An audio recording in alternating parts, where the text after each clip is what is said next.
nije kwa watendaji. Tofauti ya Profesa Kabudi na mimi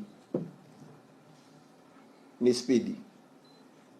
Hekima zake zilikuwa zinamfanya analitazama jambo na kulikolo miaka 70 nyuma. Mimi huo muda wa kutafuta rekodi sina.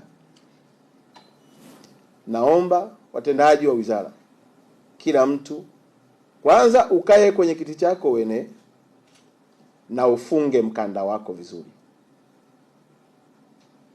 Hili ndilo ambalo limechangia kunifikisha hapa. Tabia yangu inajulikana. Sina tabia ya kukununia wakati moyoni na kuchekea. Furaha yangu utaiona na hasira yangu utaiona. Ninawaomba watendaji wote katika idara zote na taasisi zote, kila mtu akae kwenye kiti chake na aenee.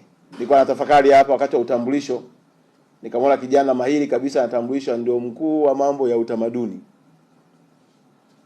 Kaa kwenye kiti chako uenee. Watu wa utamaduni wamebakiza jukumu moja tu la kuomba vibali.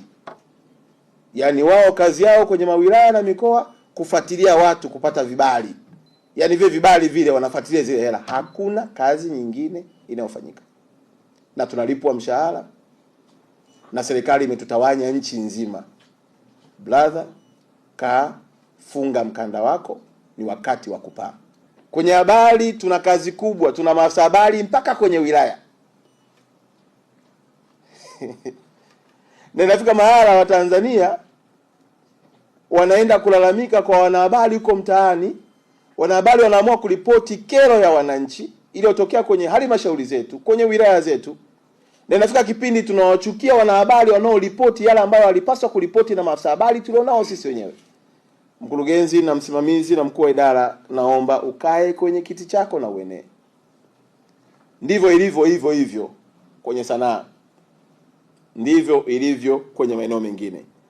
Ninasema hivyo kwa sababu mimi muda wa kusubiri sina. Umri wangu huu, nisipokuwa na spidi ya kutimiza ndoto za Watanzania waliomwamini Daktari Samia wakamteua, na mimi nitakuwa siandiki alama njema kwenye kizazi kilichopo.